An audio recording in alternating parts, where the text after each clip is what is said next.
దేవుని పరిశుద్ధమైన నామానికి మహిమ కలుగునుగాక. నేటి వాక్య ధ్యానం కొరకు యోహాను శుభవార్త 19వ అధ్యాయం. ప్రభు అయిన యేసు మరణ సమయం అది. ఆయన మరణించాల్సినటువంటి ఉద్దేశం యావత్తు మానవాళి పాపం పరిహరించబడాలి. అందుకొరకే ఆయన ఈ లోకానికి వచ్చాడు. ఆ సమయంలో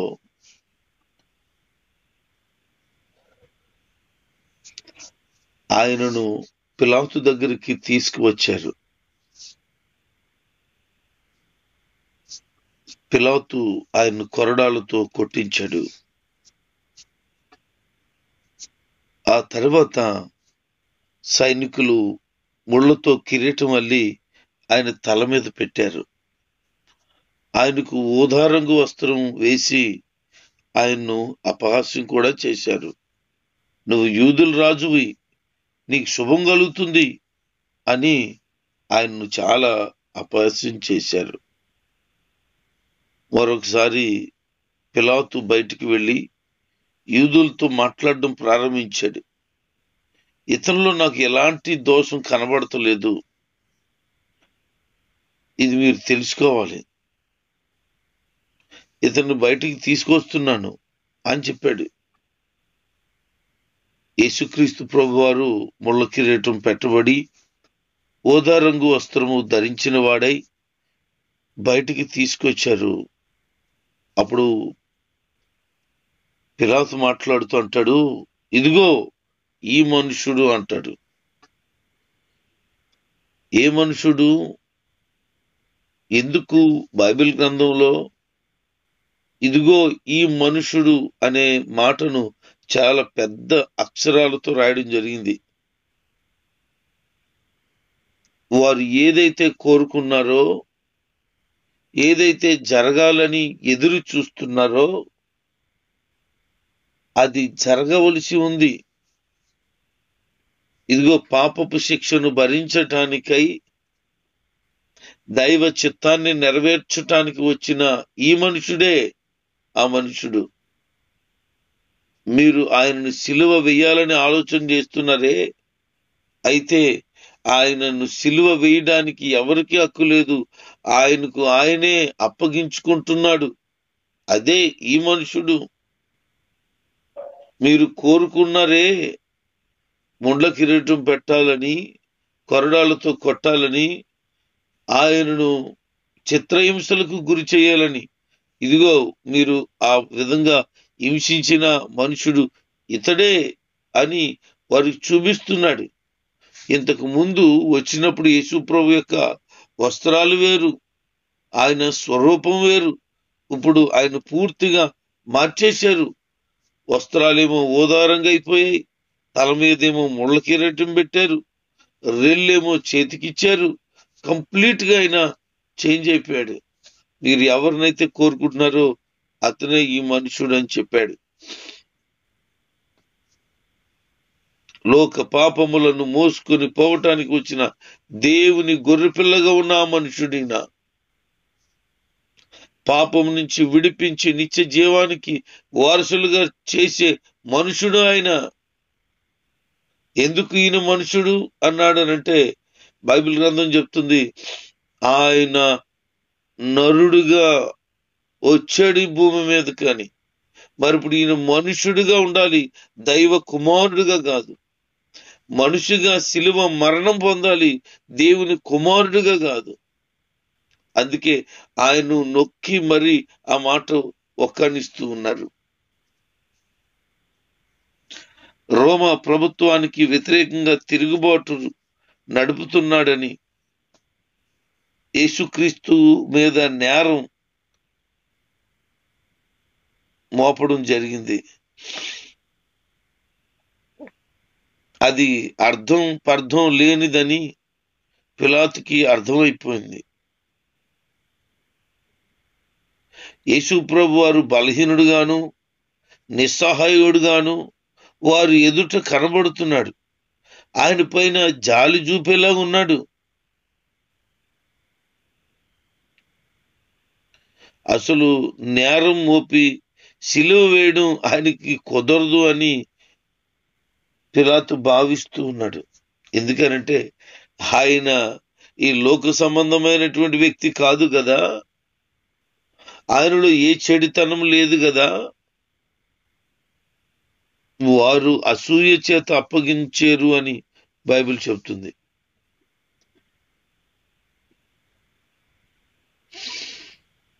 మన యేసుక్రీస్తు ప్రభువారు జాలి చూపేందుకు, న్యాయాన్ని కోరేందుకు ఆ కఠినాత్ములైనటువంటి పాపాత్ములైనటువంటి ఆ మనుషులు అసలు ఏమి కరగలేదు.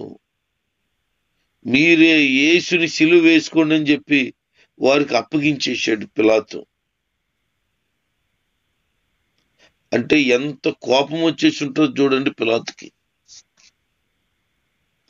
ప్రజలు వ్యంగ్యంగా కేకలు వేయడం ప్రారంభించారు.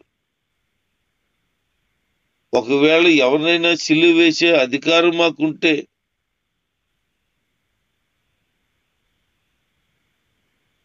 మేమే వేసేద్దాం కదా,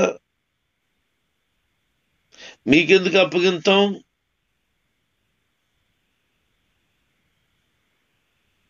అసలు ఆయన్ని సిలువ వేయటానికి నాకు మనసు రావటం లేదు అని చెప్పి పిలాతు మాట్లాడుతూ ఉన్నాడు.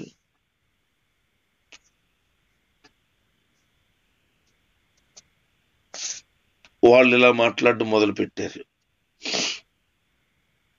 నీకు ఆయన్ని చంపాలని లేదు గాని ఆయన ఎందుకు చనిపోవాలి అంటే, నువ్వేమనుకుంటున్నావు?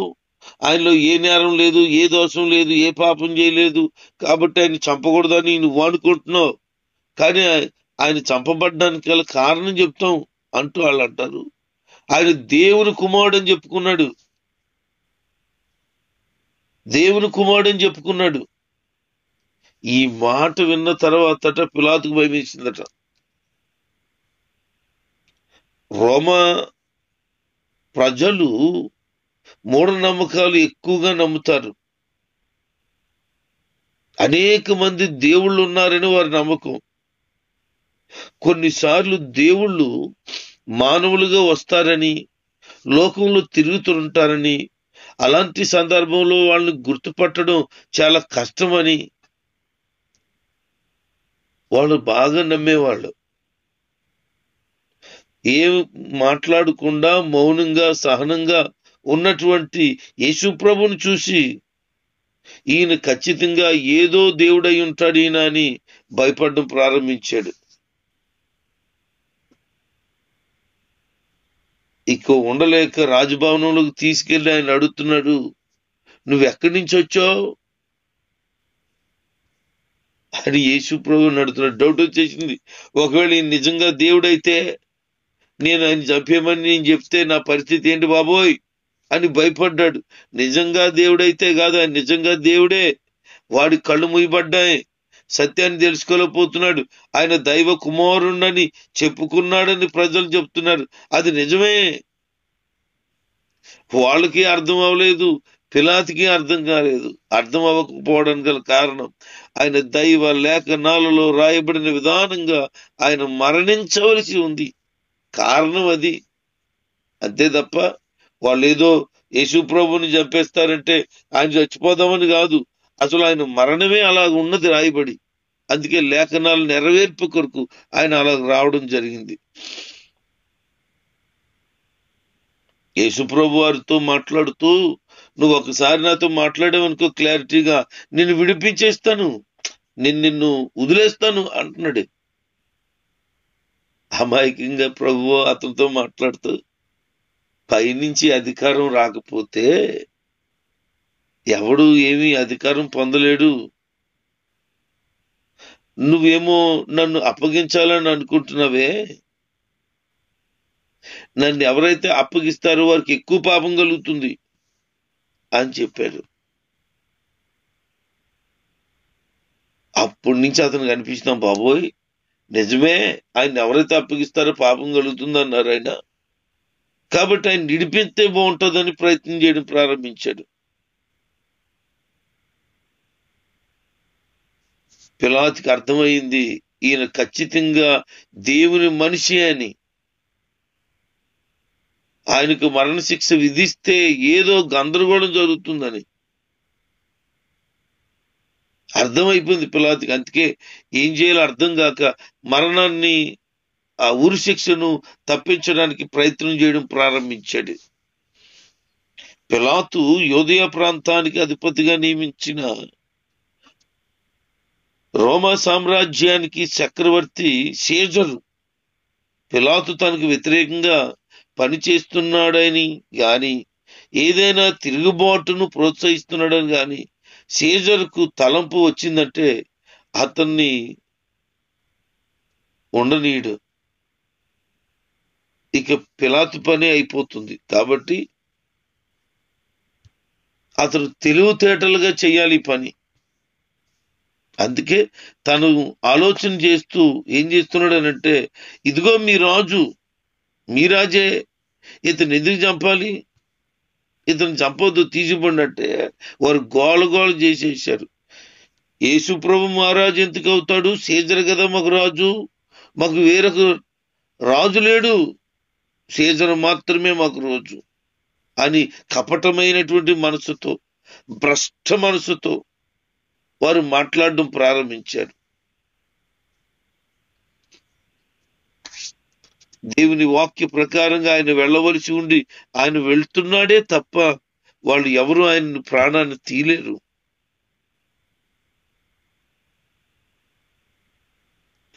జనాలు సిద్ధమైపోయారు. ఏది ఏమైనా ఆయన సిలువ వేయాలనే టార్గెట్ పెట్టేశారు. ఒక మాట మనం గమనిద్దాం, యేసు ప్రభు వారు సిలువకు అప్పగించుకుంటున్నాడు. మరి మనము మన ప్రభువు యేసు క్రీస్తు వారికి అప్పగించుకోవలసిన వారుగా ఉన్నాం. దేవుని వాక్యాన్ని గమనించి గ్రహించి అర్థం చేసుకోగలిగితే ఆయన మన కొరకు ఎంత ఘోరమైనటువంటి పరిస్థితి అయినా భరించడానికి ఇష్టపడ్డాడు. అది యేసు ప్రభులో ఉన్న గొప్పతనం. ఎట్టకేలకు వారి మాటలు గెలిచాయి. ఆయన వారికి చేతుల్లో పెట్టబడ్డాడు. వారు ఆయనను సిలువ వేయటానికి సిద్ధపరిచారు. ఆయన భుజం మీద దాదాపు 150 కేజీల బరువైనటువంటి నిలువు అడ్డు కలిగినటువంటి కొయ్య అనగా చెక్కతో చేయబడిన ఆ సిలువను ఆయన భుజమే పెట్టారు. ఆ సిలువను మోసుకుంటూ గొల్గోతా కొండకు వచ్చాడు ఆయన. ఆ గొల్గోతా కొండకు వచ్చినప్పుడు కుడి పక్కన ఒకడిని, ఎడం పక్కన ఒకడిని సిలువ వేశారు. యేసు ప్రభు వారు సిలువ మీద పైన ఇతను యూదులకు రాజు అనేటువంటి ఒక మాటను కూడా రాయడం జరిగింది. ఈ మాటను అనేక మంది చదివారట. ఎందుకంటే యేసు ప్రభు వారు నేను యూదులకు రాజుని అని చెప్పుకున్నాడని ప్రజలు మాట్లాడుతున్నాడు. ప్రజలు అనుకుంటున్నారు. అది గమనించినటువంటి పిలాతు అలాగే బోర్డు రాస్తే అది భరించలేనటువంటి కొంతమంది యూదుల ప్రధాన యాజకులు పిలాతు దగ్గరికి వచ్చి, ఏం రాయించావు నువ్వు, యూదులకు రాజ్యం రాసేవిటి అంటే అంటాడు, నేను ఏదో రాయించాలో ఏమేమి రాయించాలో మొత్తానికి నేను రాయించాను, నేను రాసిందేమో రాశానికి మీరు వెళ్ళండి, చాలా ఎక్కువ చేశారని చెప్పాడు. ఆయన వస్త్రాలను తీసి వారు పంచుకున్నారు. వాక్యం చెప్తూ ఉన్న మాట ఏంటంటే, ఆయన వస్త్రము చెరగలేదు అని. ఆయన వస్త్రాన్ని చెంపకుండా చీటి వేసుకున్నారట. ఆ తరువాత మనందరికీ తెలుసు, సిలువలో యేసు ప్రభు వారు 7 మాటలు పలికారని. ఆ మాటలు ముగించబడిన తర్వాత యేసు ప్రభు వారు చివరిగా చెప్తున్న మాట, తండ్రి, నా ఆత్మను నీకు అప్పగించుకుంటున్నాను, నేను వచ్చిన పని సమాప్తమైంది అని చెప్పేశారు. ఈరోజు మనం ఒక ప్రాముఖ్యమైన సంగతిని నేర్చుకోవాలి. యేసుక్రీస్తు ప్రభువారి భూమి మీదకి పంపించబడిన దైవ కుమారుడు. ఆయన మరణించడానికే వచ్చాడు, ఆయన మరణించాడు.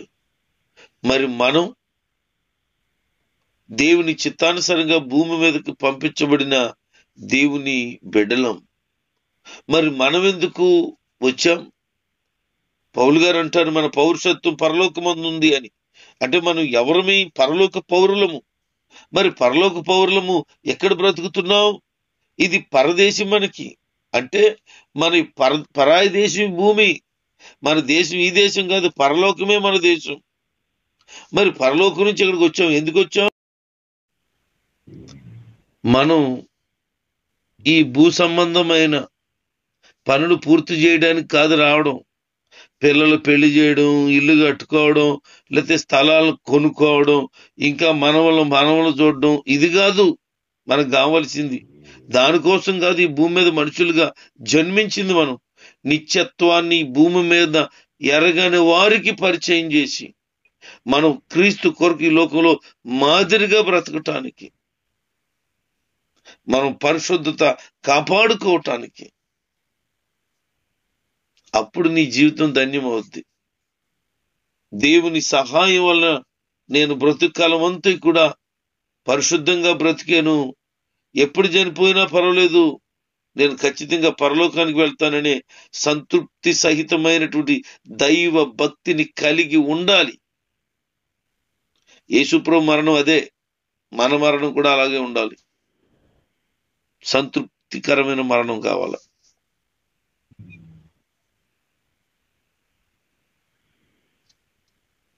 యేసుప్రభు వారు తన శిష్యునికి వాళ్ళ అమ్మగారిని అప్పగించడం, అమ్మగారితోనేమో శిష్యుడి గురించి చెప్పడం, ఇవన్నీ జరిగిపోయింది.